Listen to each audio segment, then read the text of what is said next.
Hello, welcome back. So, dito na naman tayo noon, nakalabas tayo here in Cadiz, Spain. Can you imagine? I was here 1997. It was like 20 something years ago. Tagal na, no? Okay, stay tuned. Ikot-ikot tayo. We'll take videos and pictures for you, alright? Bye for now. Ciao.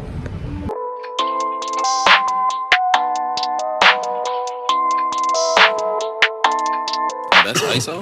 Rack it up, I got a bit of the bank to make me a safe house. Shake it up, shake it up. So meron din silang Shanghai rito. Actually, mga ready-to-wear items, mga souvenir items, belt bags, bracelets.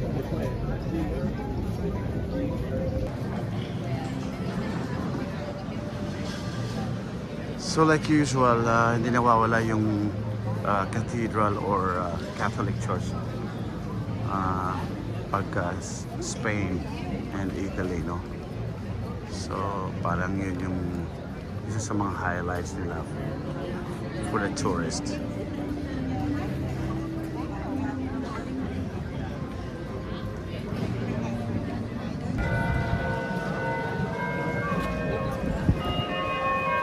Yan, kung gusto mo manalo ng loto, parang sweepstakes sa atin, mayroon din sila rito. So ito yung pinaka main plaza, main park ng Cadiz, Spain. If you are staying in a hotel here, so dito ang punta mo. And of course, yung mga excursions sa kung saan-saan.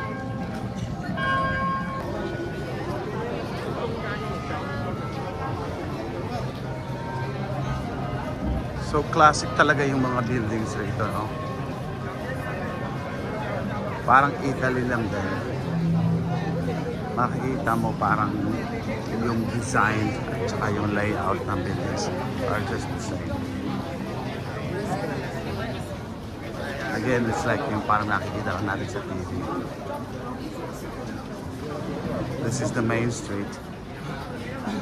And dami turista from all over the world. So, 1997, meron akong picture dito before I was eating ice cream. I was still very young. Imagine that's 26 years ago, something like that. Alright. Yan, ganda ng street nila. That's residential. Sa baba, mga tindahan.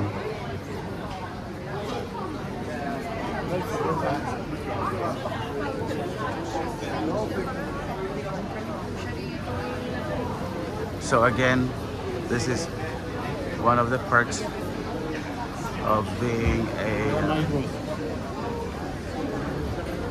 crew for the cruise ship. Nakapunta tayo ng mga lugar na ganito.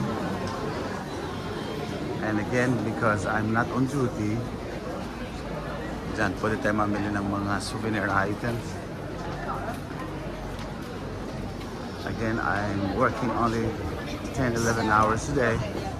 Tapos after that, pahinga or go to gym or like this one, labas,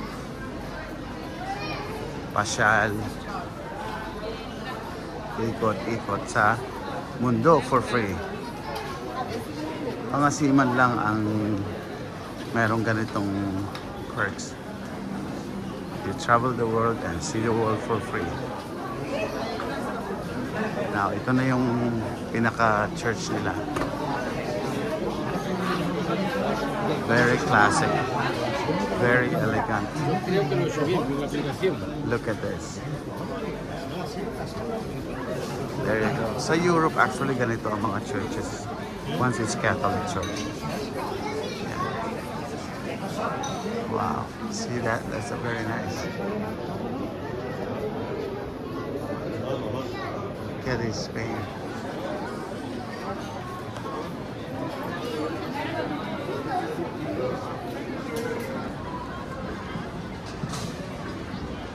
So a closer look at the Catholic Cathedral here in Cadiz, Spain. you know. So most of these people, I'm sure, are Christians. So somewhere in Italy meron din ganito na may ganyan, may carousel sa malapit lang, no? And bistro. I think I have been one of the place like this sa Europe last year.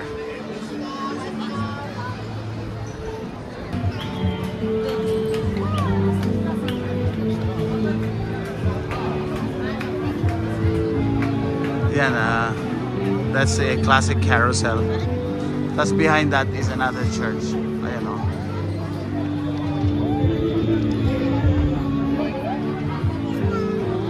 So, sa Spain, napakaraming Catholic Church. No? Dito naman nagsimula yung Catholicism at dinala nila sa atin. Like in the Philippines, napakadami din ng Catholic Church. Ayan, daming tao. Ngayon, try natin if pwede tayong pumasok dyan sa cathedral. Ang haba kasi ng pila eh. But we will try, okay? So we can also look at what's inside.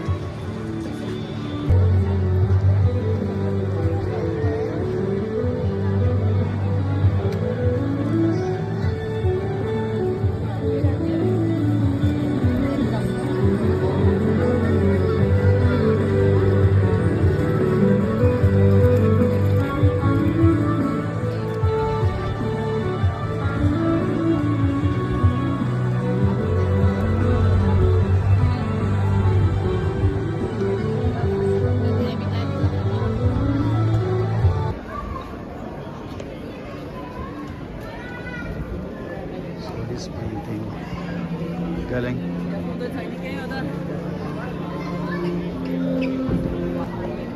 So may mga small shows na ganyan, mga small performance. Tip ka lang.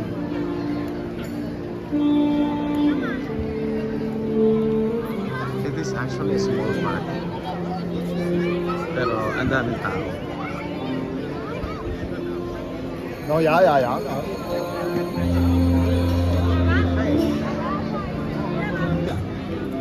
So yung simbahan nila dito, to see inside, eh, kailangan bumili ng voucher or ticket doon sa loob. And then, pag pipila tayo dito, which is right now, napakahaba. So next time na lang guys, I'm sure yung loob niyan is like a usual church, no? Siguro mas maraming antique dyan. But wala kasi tayong much time to do this right now. So next time na lang, hopefully. Alright guys, I'm sorry. So my tour guide ngayon, nag-explain siya kung ano, history nitong church na to. So it's when her mother got pregnant. 2 holidays, right? But the most important of all these holidays, of course, is when the little Jesus child. So Cadiz, Spain is known for helados or ice cream, homemade. Ayan. Try natin ha. Hilahan siya. Typical coffee shop here in Spain. May bistro siya.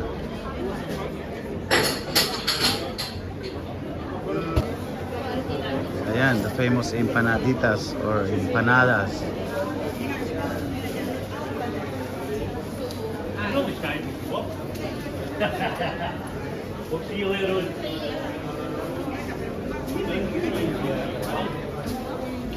Yan yung mga pagkain dito. And of course, ice cream. And of course, like sa atin, hindi rin nawawala yung mga ganyan, yung mga beggar, mga homeless.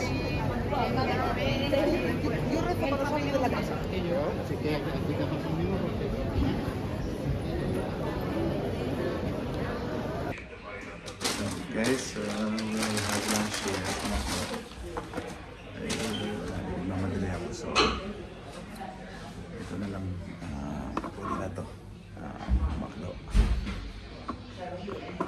Yes, so thank you for tuning in. And like I said, please feel free to comment if you would like to ask questions about how to get a job on cruise ship, okay? Bye for now. Thank you.